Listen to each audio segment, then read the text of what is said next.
most of you know Anuj because a very senior, well-known person in the real estate industry, and is the chairman and founder of Anorak. I won't give his full resume. I'll tell you the last 20 years. Uh, and prior to that, he was the chairman and CEO of JLL in India, country head as well. So he's had an illustrious career in real estate, and he has started Anorak. And you all have heard of Anorak. Maybe some of you know Anorak. Well, maybe some of you have done business with Anorak. Nonetheless, he's going to tell us all about his company, Anorak. You know, the sector in India has gone through a lot of transformation the past 5 years. We had Demon, we had RERA following that, then we had GST, and then we had GST again, because GST was like a tennis match. It went back and forth for a while. Input credit, not, all that stuff. And then we had IBC, and then one apartment, the owner has a problem, that's it, NCLT, it stops, right? So we've been through a lot in the last 5 years. Today, to be honest, it's much more rugged and organized. We all agree. My question to you is, you've seen this business for a very long time, decades. In your opinion, are all the transformative things done? Can we get back to business? Or is there more tinkering to be done? What's your view? Thank you very much, Sammy, for having me here. It's a delight. It's an honor. I have the deepest regards for the people whom I see on the screen and people who work for the Times of India Group. I mean, it is a fantastic publication. I can tell you is Siva and Partha. I was sort of struggling when we were not getting the TOI and ET at home, and fortunately, our building allowed pretty early on. For the newspapers to come in. Otherwise, morning chores. Some of us are. Work in the company. Morning chores were so difficult without having read the newspaper. So thank you very much for making our day productive by having the newspapers come in. So Sammy, very, very good opening to our session. Are we sort of done through all the issues on real estate? And are we on a much more solid, much more mature ground, or are there more things to be done? I'm just going to take it sort of a little bit back, Sammy. One, it's a very large sector, so it does significantly contribute to the GDP of the country. It's between 6 to 8%. It's said that it's the second largest job creator, directly and indirectly. Yet, Sammy, it had a real bad name. I mean, I am an accountant by profession. When I entered this industry, all the Bollywood villains were from real estate industry. So all the villains of our time, if you were to look at it, they were all developers, unscrupulous, very low transparency. And the reason for that was it had a very low entry barrier. Anybody could become, as long as you knew the politician well, who could get you the approvals, you were really a developer. And then the money used to come in from the speculators and the investors. I think all sort of GST, RERA, IBC, the changes that have been done are on one side, Sammy, and COVID is on another side. So the transformation was taking place. I think with COVID, it has just accelerated. And today, if you were to look at it, the listed players, if they were doing 100 crores of revenue as an index in 2017, we did a survey at the beginning of 2020, it's 263. So they have gone up by 2.63 times. Yet, Sammy, the overall sales have come down by 50%. Wow. So overall sales used to be 550,000 units a year. We're down to 220,000 units a year. So the overall market has come down, yet these guys' share has gone up. So it's a clear indication that the buyer is graduating towards a brand. So that's the first thing that, this is getting consolidated. Second is, if you were to look at it from 2012 to the beginning of 2020, if there were 100 developers at the beginning of 2012, there are only 47 left now. Wow. 53 have already got consolidated in this. The third is, Sammy, there are a number of new corporates who have come into it, and I'm delighted. We all are waiting for them to come in. The Kirloskars, the Birlas, the Bhartis, the TVS of the world, Raymonds. So many of them have come in to this place, so they're bringing in a lot more transparency. And lastly, I think is somewhere the nexus between the politician and the developer is going away, because there is a lot more transparency in the approval process. So if you were to look at all these things, have we transformed completely? No. Are we in the process? I mean, clearly, if there were 100 developers in 2012 and there are only 47 left, so that means there is a consolidation that has taken place. My guess is that it's another 6 to 9 months more. If COVID wouldn't have happened, I would have said, it would be another 2 to 3 years. Okay. Because of COVID, it has just accelerated it, and there is going to be a lot more consolidation and perhaps a very transparent environment on the other side. This is outstanding news, not just to me, to Siva, to Partha, and to practically everybody on this call. Yes. I've always believed, as you know, when I first came back to India, I came in as a real estate investor. We know a lot of common people.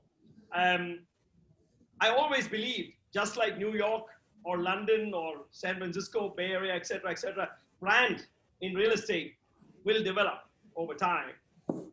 Of course, I never saw it really happen for a long time from 2005 till now. And if COVID is the one that's going to accelerate it, that's right.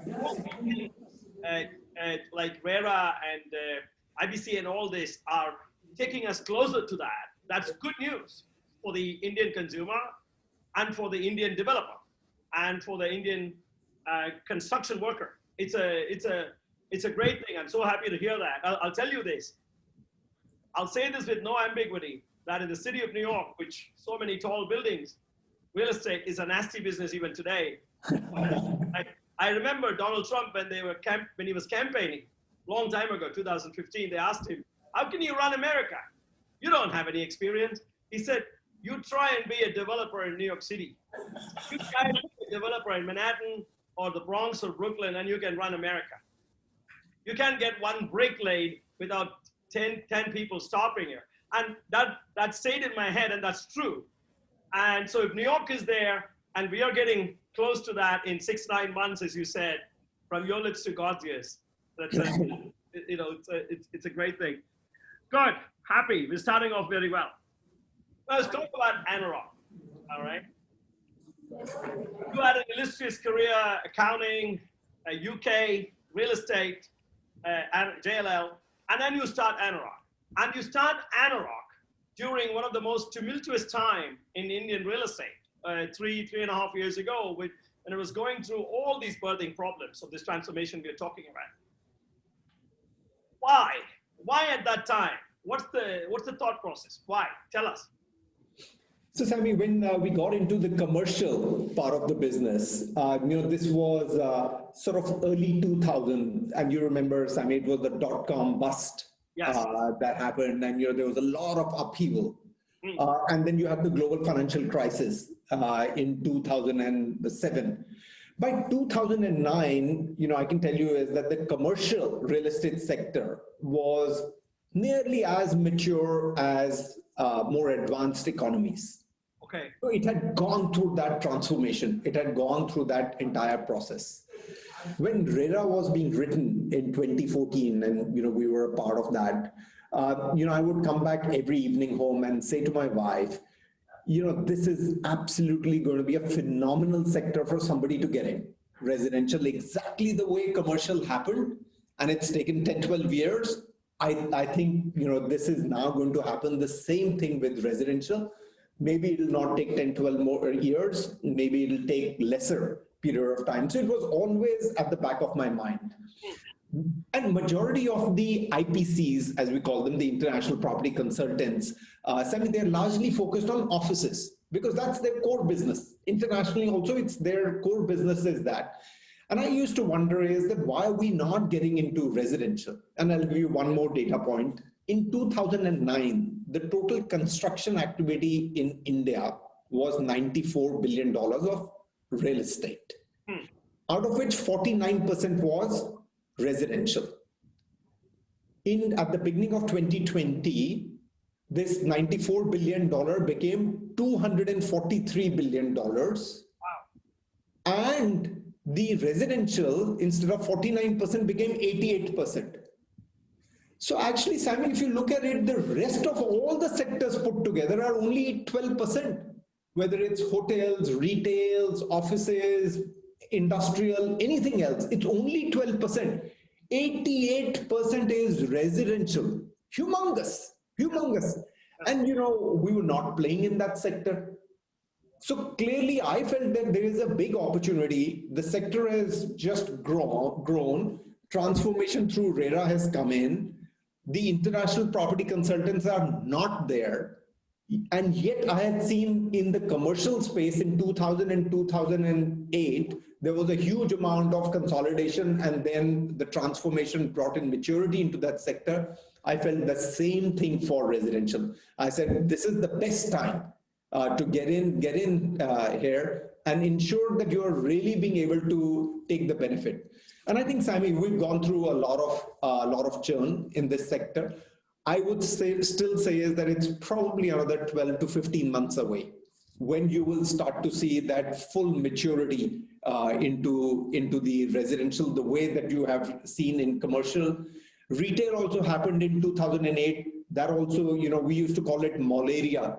Every developer was building up malls in there. And you know, today there are no more than 24 developers in India who have any meaningful retail portfolio in that. Similarly, on the residential space, you know, we are already down to 53% consolidated already. My guess is that it's going to get further consolidated. The guys who are going to remain in this business will be phenomenal guys. And that's when the entire real estate stakeholders, whether it's the retail, commercial, residential, would have matured. And that's what prompted me to say is, let's get into residential. There is nobody else in this sector getting in. It's a very large sector. It is going through consolidation. There are the right parameters being introduced by the government for it to get consolidated. Whoever gets in here is going to benefit. This is so your majority of your thesis was market driven. Market Yes. large, fragmented, broken in parts, and then the pent up demand, the need to own a home as people's incomes rise. So that is basically the main reason, correct? Beautifully summarized, Sammy. Beautifully summarized. I mean, listen, I remember when I first wrote the information memorandum for our fund, I think I read India needs like 90 million homes. Yeah. And I read that in 2004, sitting in my office. I said, 90 million homes, that's a lot. That'll take forever to build.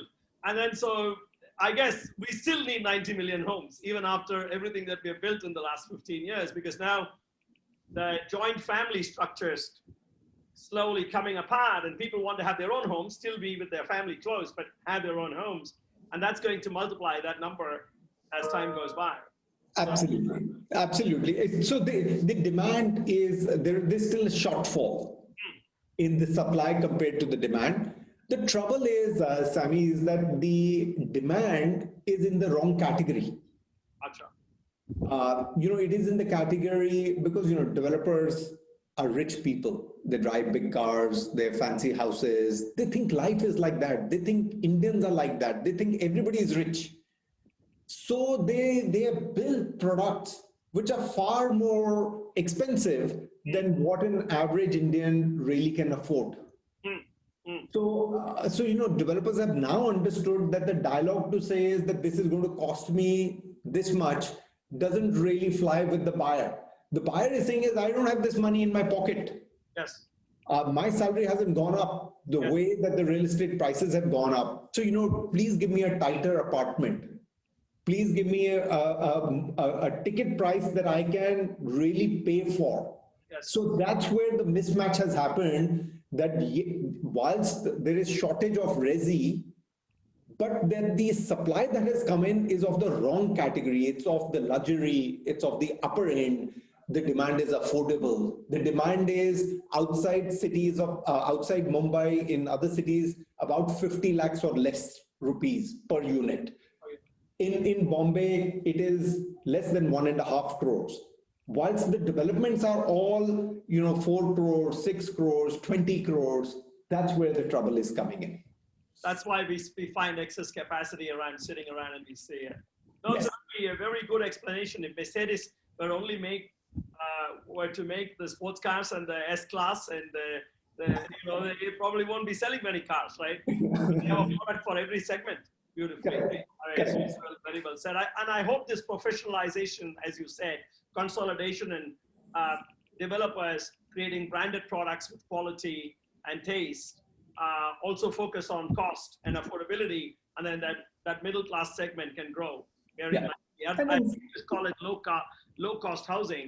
I want to call it the middle class segment.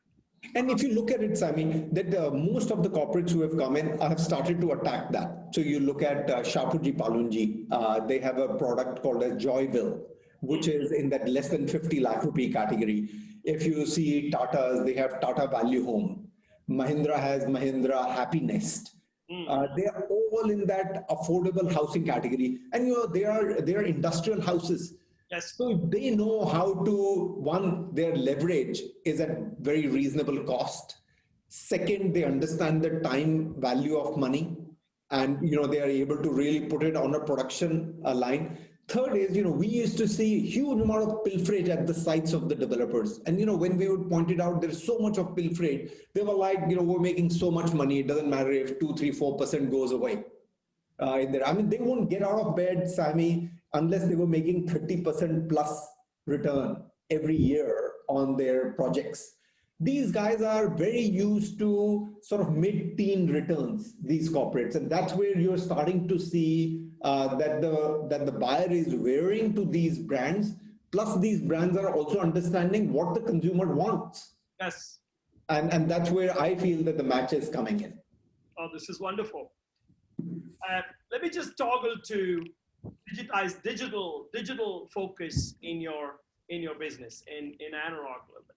You've always been a tech-loving, tech-focused. Tech adoption was phenomenal. Tell us your tech journey using technology for Anurock to drive Anurock, and then how it has also helped you during COVID, because nobody planned that this is going to happen. And those companies that were much more tech-enabled and tech-savvy sailed through this time much better than others who were not. So tell us about this. It'll be good to hear. So, Sami, I wanted to bring in some science into the sort of residential real estate in India. It's been an art. There's very little science behind it. And globally as well, Sami, that real estate sector is one of the last adopters of technology. It's largely driven by white men who just shy away from technology in there. And so I have been big supporter of prop tech, because I just think as in every other sector of the economy, Sami, tech has disrupted it. Yes. So why is real estate not getting disrupted by tech? And that's the ethos with which I set up Anurock to say is that if every other sector is getting disrupted by tech, prop tech is bound to disrupt this sector. And then we discovered in the sales and marketing, there was a big gap on the tech side, and nobody had really looked into that, which was really the digitization. That means that you're securing the leads, the home buyer, through digital. And then the entire journey is on the tech of that home buyer. So, Sami, just as data point, what the journey that we traveled from 2017 to 2020 on the tech, I think the same amount of distance we traveled in the first 3 months of the pandemic. Wow. April, May, June, 3 months, what we would have traveled in 2017, 18, 19. 3 years and 3 months. 3 months, 3 years. And I think since June, the next 3 months, what we have traveled, Sami, is another 3 years ahead, which what we would have done it. That's the speed. And I'll give you some data points, Sammy. We have like a home buyer now coming in. If they are wanting to see 10 apartments, previously our agent will need to go and show them full 10 apartments physically. They're seeing all the 10 apartments virtually. They're not buying it. And are they satisfied? Will that take them closer to a buying decision, you think? So Sammy, it'll take them closer to shortlisting. Lots of people mistake it, saying is that it's selling online. It's not selling online.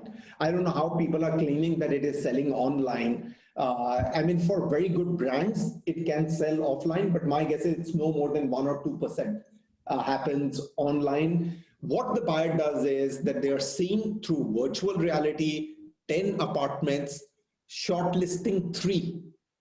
Those 3, they're going physically and seeing it. And they're buying after they have done the physical inspection. But they're not seeing all the 10 now, which previously they were seeing. And that's how the efficiency, the productivity of agent has come in. Otherwise, they were showing 10 apartments physically. I mean, it would have taken them a week to do that. Now the entire thing is compressed in sort of 2 days, where they're showing just 3 apartments because the 7 reject ones, the buyer is saying is, I don't want to see it because on virtual tour itself, it's not exciting for me.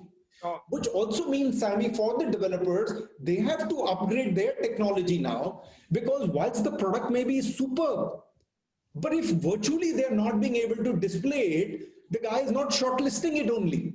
Yes. So you see from the consumer itself, it is right up there going to the developer to say, guys, adopt technology. You may build a superb place, but if it is not getting shortlisted, the buyer is not even physically coming to see. That's where I feel is that this entire game has changed. This is, the point you said is huge. From looking at 10, they're looking at 3. So if you really ask me, the physical time spent by an individual to buy an apartment out and about, those things take a lot of time. They can look at it at night, they can look at it in their free time they're killing anyway. So in reality, the timeline is compressed. The selling cycle is compressed. Right. And it gets more enriched, which is powerful, which is really powerful. And the 3 years to 3 months is outstanding. I heard somewhere Satya Nadella said, COVID has done to digital what 10 years of time could not do. 10 years in the past could not do. And that's, it brought a lot of people like my 85-year-old father to online grocery shopping for the first time. And he does it on his iPad. So it's brought a lot of people in, and they're not going to go out. They're going to stay there. Yeah. And it's good. It's really good. Good to hear that. Now, toggling a little bit, we are one of the largest media companies in this country. Largest English newspaper company in the world. Of course, we are in media, we sell media, and we know a lot about media and how real estate uses media, our media. We are one of the largest players in Indian real estate, in the media space. And yet, we don't see you in the media space in large volumes. I've not seen you. You haven't used very much print or TV or other media that we can see often. Is this because you have some strategy to come to media at a later point of time? How do you see media, various forms of media out there, help you grow? You already touched upon technology. I want to hear about everything else. That's quite a loaded question. Must be Partha who has given you that question. You see that? Yeah. You didn't even give me the question, and I can frame you. So, Sammy, I will answer it in 2 parts. One is on the knowledge visibility in the media, and one is on the advertising spend. On the share of voice in media, and these are independent agencies who give it to us at the end of every month.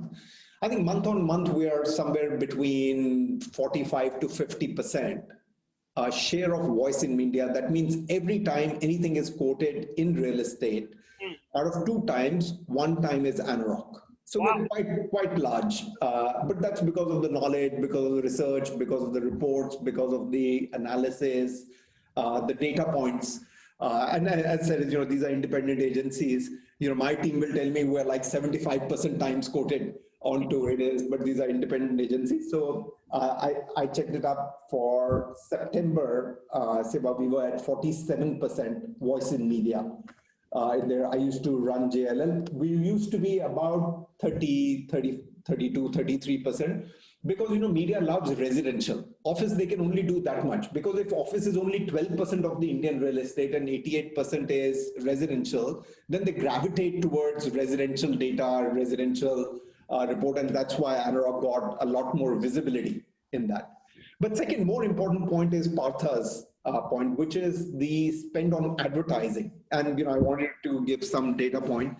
Last year, April 2019 to March 2020, Partha, we spent 79 crores on advertising. Wow. 79 crores we spent on advertising on behalf of our clients on 3 mediums, which was print, which was print, outdoor, and radio. 3. So Partha, this is we're spending on behalf of our clients. So we give them the marketing plan. Sometimes that money goes past us. Sometimes they implement it because they have a private treaty, they have some arrangements, with you, but that is our plan. Our plan, which publication, how do you spend it, where do you spend it, which outdoor you take, which radios you take, when do you bring it up, which page of the newspaper it needs to be, which day it needs to be. All that is our 79 crores. And then we spent another 19 crores on digital. 19, okay. And that is straight Anurag or on behalf of your clients? That was all through our books. Okay. The entire 19 crores, Sammy, was paid by us. Back to back, we had an arrangement with the clients that they would deduct it from our brokerage, but it was our money that was sent out through our books. That money was sent out. So between the two of them, it's nearly 100 crores that got spent last year, digital and offline. Offline being the largest. So every time, Partha, you see now strategic partner Anurag at the bottom, that's an ad that we created. It is our marketing plan, and submitted to the developer for the developer really putting it up in the print. And Partha, the reason we sort of shied away was, we have relationships with the media, and Sammy, I didn't want to default on that payment. Because I have a relationship with everyone. Now, if I have actually spent my own money with them and these guys don't pay me, then there is a problem. If they don't pay me for the brokerage, that's okay. Here, I have to pay to someone. So then we said it's better that they should not route it through our books, because we're going to be held responsible, and these guys, the way that they behave sometimes can be very difficult. That's why we decided offline, because that was a larger portion of it. We will ask it to go direct. On digital, we are absolutely fine, but we take money in advance from them. So this is quite revealing. So you do influence a lot of media spend, but the developers write the check and they directly deal with, say, a brand estate, which is our business, or response, or something else, outdoor, radio, what have you.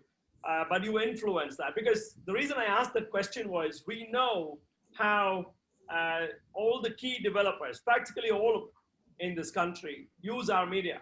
They're all our clients, and they've all told us how well it works for them, and it's good to know. Yeah. A one question on that. What about branding Anurag itself, so that other developers, other people, and even end user customers get to know Anurag as a brand, as a go-to brand in real estate? We talked about the market getting consolidated and moving towards brands with name recall. What about taking Anurag there? Have you spent any time on that, or are you thinking through it, or what is it? Absolutely.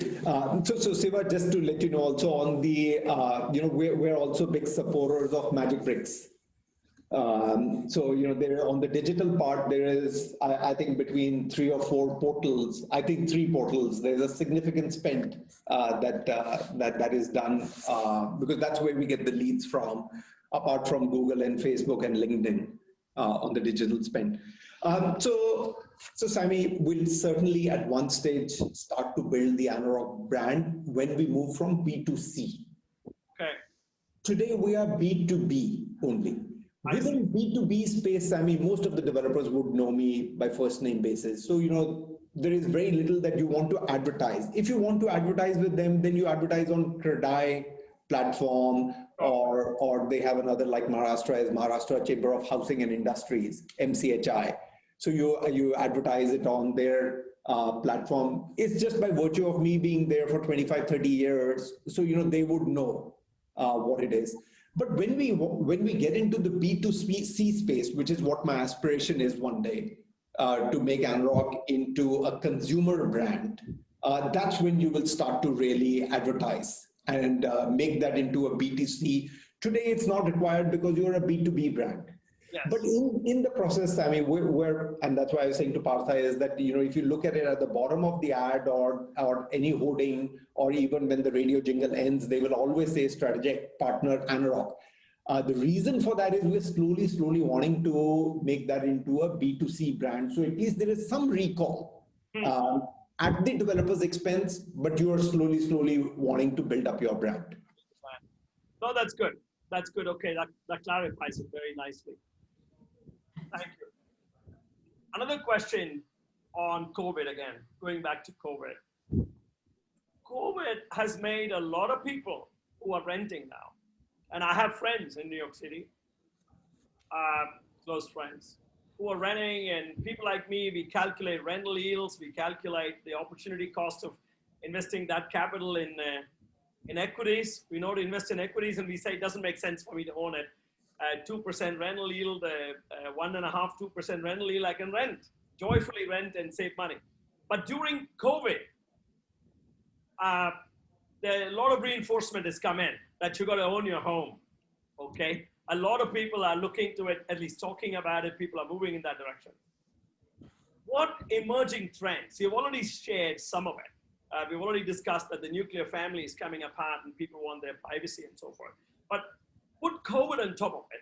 What are you seeing by way of resi trends over the next decade, and how COVID has pushed us closer to that?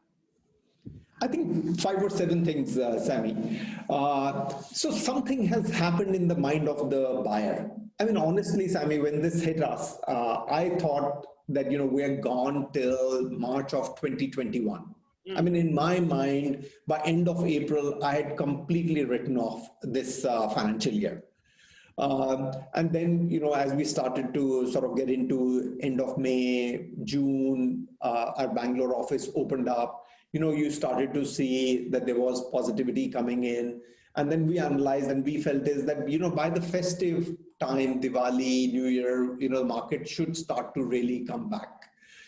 At the end of August, Sammy, we were at 66% of our pre-COVID revenues. Wow. End of September, I haven't yet got the results. Today we will know it, but my guess is we are between 90 to 100% of pre-COVID revenues. And how does this compare to the same month last year? So same month last year to now, we will be between 90 to 100%. Outstanding.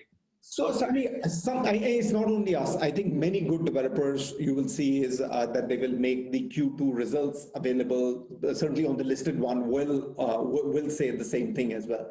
So I think it is either the social security that we are finding that people are talking. Exactly the point that you said is, on the investment, I could never win that argument. I think 7 or 9 years, every year on the budget day, I came for the ET show.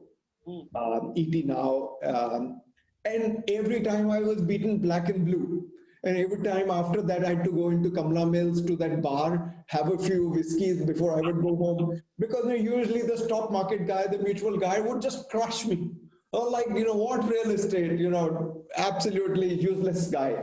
sent it out. And suddenly, those dialogues seem to have gone away. The 2% rental yield and, this, that, what have you. So I don't know, Sammy, is it the spouses who are putting pressure on on the people? Is it the parents who are saying it? Is it they themselves?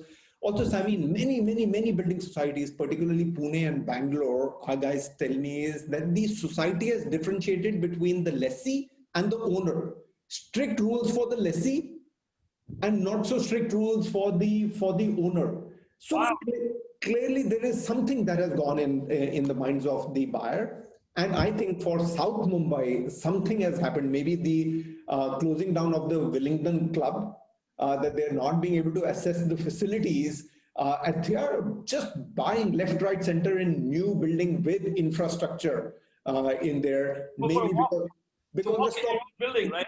Yeah, they can't walk in old buildings. They don't have swimming pool. They don't have fitness center in those buildings. So they are now saying is, what are we going to do with all this money in mutual funds if we can't really live a proper life? Yes. In there is.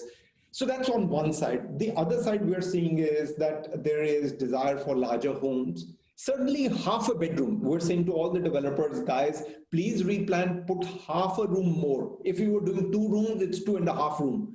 Because, Sammy, what we discovered is people had their older parents. They needed nurses. For 4, 5, 6 months, you have not been able to bring the nurse. They need night nurses to come. At least you have half a room, or they had infant babies. You could bring in the nurse. At least you had half a room that they could, stay in there is.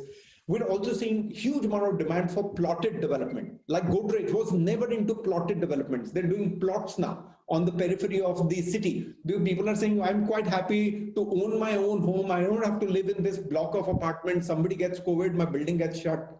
I'm going to build my own house. They want ready to move in. They want a township where it is like walk to work. It's more secure. Lot of demand for weekend homes. Alibag, Lonavala, huge amount of demand suddenly because people are quite happy to work from there. I mean, there are lots of people that I know who haven't come back, and they've been as effective working, from these weekend homes. And lastly, it's the buyer we're finding is a younger buyer. It used to be late 30s on an average. It's early 30s. It's a salaried, largely from IT, pharmaceutical, or a government employee. MSME is not coming in. They used to be one of the bigger buyers. I think they've really been badly hit in this COVID. So it's salaried guy, government employee whose salary hasn't been deducted. They are the guys who are coming in and buying, not the MSME guy. Not the business people, not the small business guy. The big business guy is coming out and buying it. The mid-sized small business guy is just not being able to come out.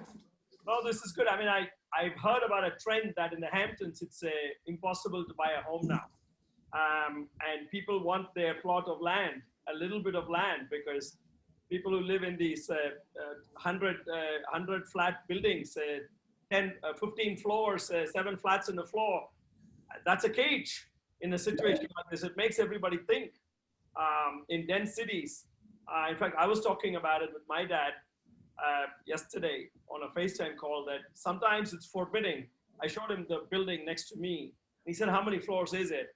I said, it's 50 floors. I said, it's 50 or more floors. And he said, wouldn't you hate to live on that 50th floor? I said, hell yeah, I don't want to live on that 50th floor. So it is, you're right. I think a lot of people are thinking in that direction. And that's a blessing for the industry. I hope that all that comes together and the industry comes back out very nicely from this setback. Yeah, interesting. And Siva, in Delhi, farmhouses. Yeah. Absolutely, people are wanting to get into those farmhouses. And, actually, those guys who would have tried this long weekend, Friday, Saturday, Sunday, there was no availability in Alibag or Lonavala. There was nothing that was available on rent for the weekend. It's good. I mean, people are willing to. The other thing I think is this also made people step back and think, why do we work hard and earn money? What's the purpose of that when it can't help you during a time when you want to be with your family and be safe? If it can't help you, then why have it? So then if having an independent home or a farmhouse or something like that is going to do that trick, people are going to do it. It just makes all kinds of intuitive sense. So that's good. That's encouraging. Switching a little bit to your past life, commercial, which you did a lot, I'm sure, at JLL. You know, you said that that is what, all of 20% now, or 12%? 12%. 12% in India. There's a lot of topics being discussed. Work from home, TCS saying steady state will go to 75% work from home. Google saying work from home till middle of next year, whatever, right? There's a lot going on. And there are people talking about office space. Why do we need so much office space when people are going to work from home? And yet, at the same time, there are people like me. I'm working jolly well from home, but I want to be in my office. I really would like to be in my office, maybe because I'm an older guy, maybe the younger generation doesn't think like that. What is your take on what office space is going to do post-COVID? And the second part of that question is, outside of just resi and office space, there's all this shared office space, WeWork and all that. What's your view on that? So I would say is two, three things, Sammy. One, is it going to be here, work from home? I think it will remain in there for post-pandemic. I don't think so. It is up to the pandemic only. Is it going to be permanent work from home? I dare say, Sammy. I think it's going to be blended. And I'll tell you 3-4 reasons for that. Is one, the Indian household as compared to Germany or anywhere else in the Europe, the number of people who are there in the home are 2x. Second, our unit sizes are much more smaller. Our unit size is 584 square feet, compared to about 1,200 square feet in more mature markets. The robustness of our infrastructure, particularly the internet, is just not there compared to, again, more mature markets.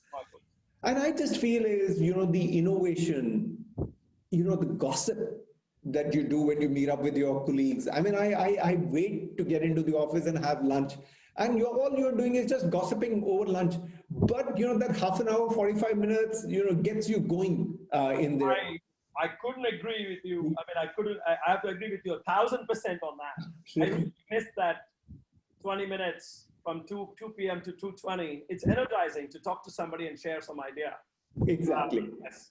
It's very. And then, the collaboration, Sammy, that goes ahead with that. So I think it is going to be here for some functions. It can work beautifully. For example, our HR, finance, legal, marketing, it can. I think for some functions, it can work some days in a week. So, they don't need to come in every day. They can come in 2 days a week. They can come in 3 days a week. They don't need to come, all the 5 days in a week. And some functions which are client facing, which are sales, you may require them every day of the week to really come in. I think how it has transformed the co-working space, in my opinion, it is a real positive for the co-working. Because many of the corporates, Sammy, are saying is we don't want to centralize everything. There was a theme that was moving that, just consolidate into one office building and centralize. They're going back, they're decentralizing it. Because they're saying is we want to be closer to our employees' home. The employees themselves are saying is that we want reprographics. I have a client call. I can't take it from home. I have my parents and in-laws and cats and dogs and 2 small kids and domestic help at home. It's very difficult to do it. I just want a peaceful place to do it. And that's what the corporates are doing is they are taking spaces now in these co-working, which is this aggregated space, closer to the places where their employees live. So their thought is that no more than 20 minutes that the employee needs to go and be operational from that co-working space. So contrary to many people thinking that co-working has been badly hit, I think you're going to see is as the market starts to come back, co-working will be better, where the corporates are going to say, we want decentralized office space and best is for us to go into co-working centers. So what happens to all these 20, 30 floor office buildings built in Gurgaon, in BKC and all these? Are you seeing them empty out quite a bit?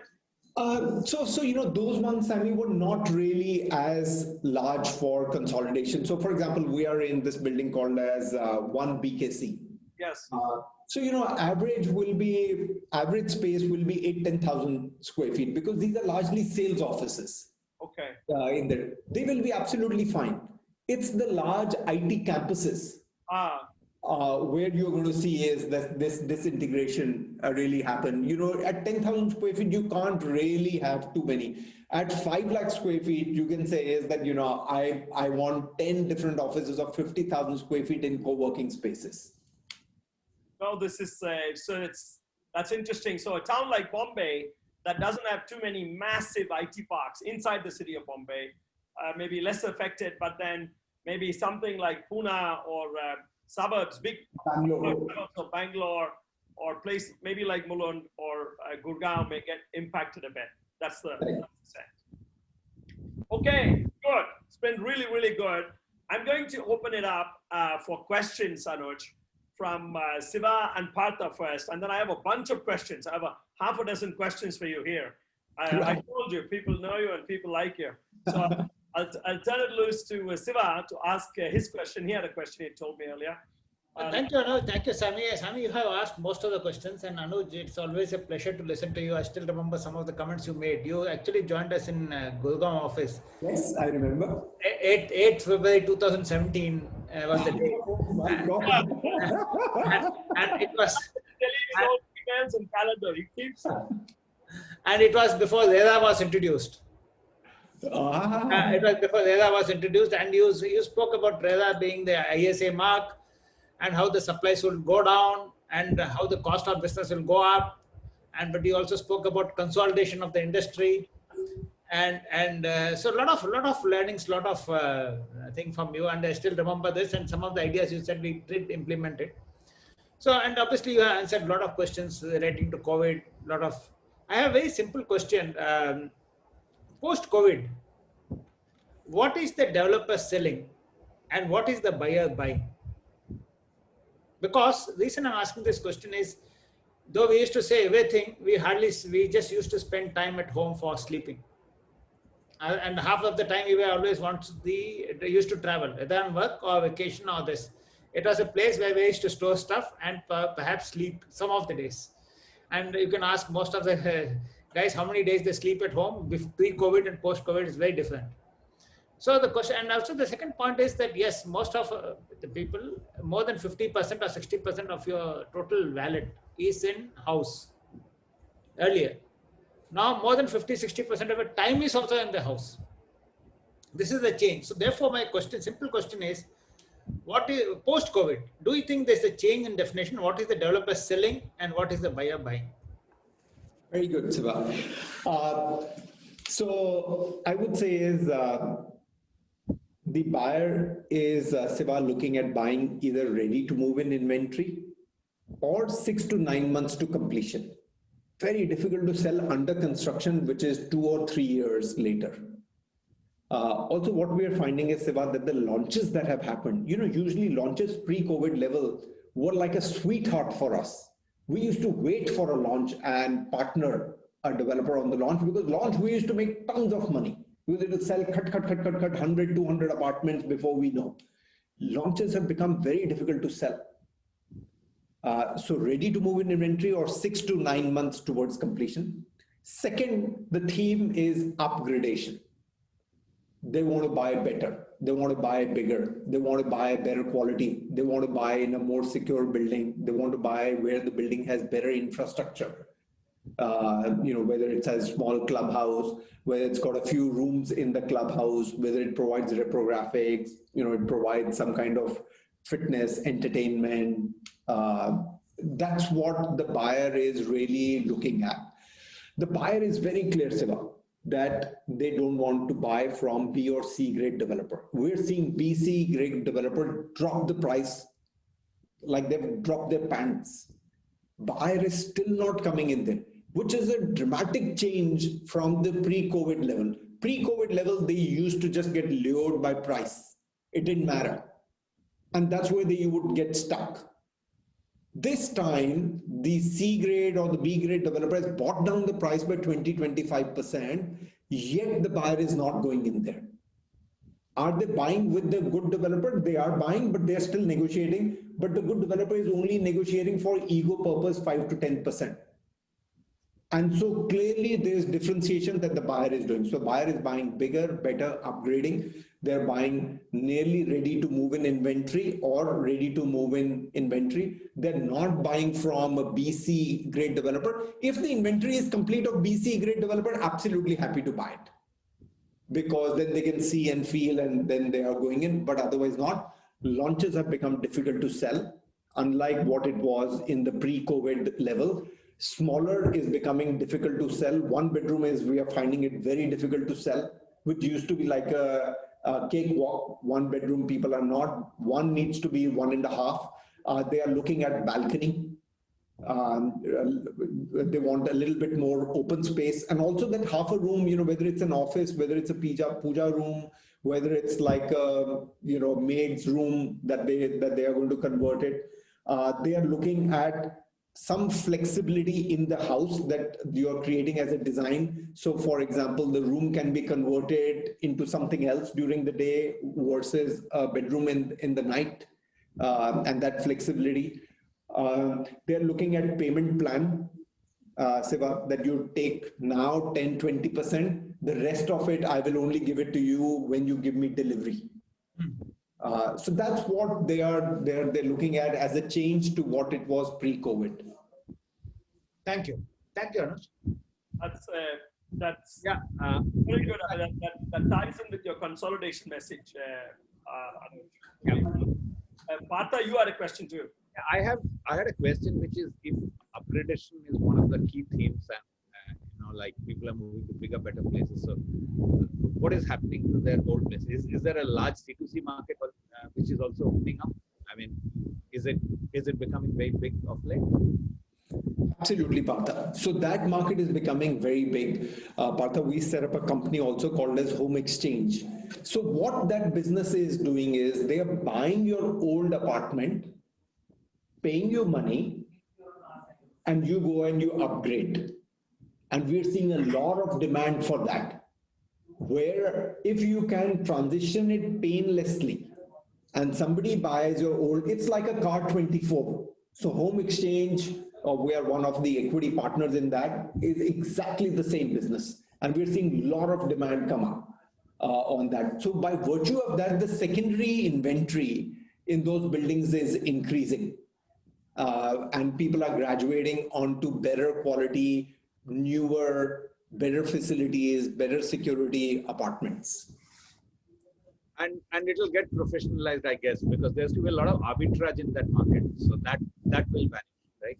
That absolutely, that is going to vanish in the secondary market. That will start to disappear. Oh, great. Thanks. Good. Anuj, couple more questions. I have a bunch, and I'll ask as many as you have time for. Malls reopening, Anuj. It's a question from the audience. It's starting slowly. What's your view? Will people flock back to malls? Will it get back to where it was or not? So, Sami, malls are social spaces in India. In more mature markets, malls have really been beaten black and blue. Private equity is very anti-malls. I've got a contrarian view. I feel malls will do very well in India. They're social spaces. I think we're seeing 4 or 5 trends in the malls. One, on the essential commodities, on the essentials, it's a V-shaped recovery. The rest of it is U-shaped. Second, Sami, 25% footfall compared to pre-COVID level, but 50% of sales. So you mean people are not window shopping, they're coming and shopping for real? Absolutely. Tier 2, Tier 3 cities doing much better than Tier 1 cities. High street retail stores doing better than mall stores in there. And we're seeing consolidation both amongst the retailers and the mall developers. I mean, retailers hugely consolidation. You would have read in the papers, some of the big names that got consolidated. And I think in this morning's Times of India, there was an article that 30% of the restaurants may never open up. Yes. Post COVID. So consolidation. Tier 3 cities doing well. 25% of the footfalls coming. 50% of the sales happening. Clearly a V-shaped recovery on the essentials. And U-shaped across the board. My guess is that it will improve further, Sammy, once the multiplexes open up, which hopefully later this month, 50%, with 50% capacity, they will allow. The problem with the multiplexes in the first few months will be is that the content is just not there. So, because content wasn't made, and whatever was made was released on small screen. So, they will need that content to get the audience back into the multiplexes. A bit of a lag. There's a bit of a lag. Yes. Oh, that's good. That's very encouraging. You're giving us all kinds of good, really good news about the future. I'm very happy to hear it. 2 more questions, okay, and I'll let you go. If you got a chance to talk to it's an interesting question from the audience. If the finance minister of India asked you, what are the 3 things the government could do to revive the real estate sector quickly, what would they be, according to you? So, I read this over the weekend, this statement, and I felt it was very nice, Sammy. It said is that India is a nice house on a bad street. Nice house on a bad street. I felt this is really where we are with our economy. It's a nice house on a bad street. I would say it's 3-4 things, Sammy. One is, get the economy back. I mean, real estate piggybacks on the economy. Whatever said and done, I mean, we really need the economy to, come back. I think we had one of the strictest, not one, I think we had the strictest lockdown in the world. And, India is a poor country. India is a poor country. And, we really couldn't, go through that. It has had an adverse impact on the economy. So the first is, on the economy, create have job creation, focused approach to do. Second is on the real estate, particularly, it'll be really on the GST. That they'll have to do it to be able to make it a little bit more economical and pass the GST benefit to the consumer. Third, I would say is, Sammy, do something which helps on the demand side. For the first time, Sammy, the Maharashtra government has done a fantastic job whereby they have reduced the stamp duty for the months of October, November, December by 3% they've reduced, and then the 3 months thereafter by 2%. It's the first time that you're doing something on the demand side. Sammy, if you look at the data that came out of China and the US on home sales, they're back to their 100% level now, pre-COVID.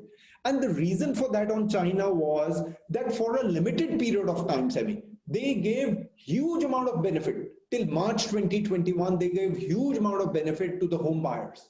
That if you come and buy, you have tax breaks, you have registration charges waived, you have stamp duty waived, you had number of initiatives that they gave us. I mean, again, the Times of India reported that the property registrations were more than last year that were done because of this drop in the stamp duty. So clearly, you have to do things to be able to enhance the demand, and those are the 3 things that I'll say is on the economy, job creation, on just the cost of real estate, GST, assuming it's the center that I'm speaking with, not at a state level, and then on the demand creation, do things. And Sammy, not forever. I'm saying do it only till March 2021. Like Maharashtra government only did it for 3 months. And we've seen a spike in property registration. And in the process, Sammy, they will make more money. Maharashtra government will make more money because there are more registrations that are going to happen now. Those are the 3 things that I would say is. Oh, good. I would have probably said the same 3 things. I do have 7, 8 more things, but I have to prioritize 3 top ones. I would have said the 3 same ones. Okay, here's the last one. Again, it's about your company. Somebody has done a lot of research on Anuj, and I've asked this question about gender diversity at Anuj. It's not real estate is not such a gender diverse, inclusive vertical in general. That is true. So, but what we have heard is your platform is extremely inclusive, and you put in a lot of focus on gender diversity, and you've received awards as well for it. Tell us a little bit. Where did that come from? Was there a seed in your mind? Was there some external force that taught you or got you to think about that consciously to do that? Tell us a little bit about how you focus on that. So I'll say in two parts, and I know we've run out of time, and it's a subject that I can talk for very long on that. I think, being a mother is a full-time job, Sammy, and being a working mother is two full-time jobs. Yes. That is being done is. I yet find is, women, whether it's a mother, a wife, a grandmother, many times their spouses are very well accomplished, very well acclaimed, very well, positioned. I mean, you have people on the screen, whose spouses are very well accomplished, yet they work because they want to be independent actors in their own right. Yes. They want their own name. Yes. They don't want to lean on their husband's popularity or their wife's popularity or whatever it is in that is.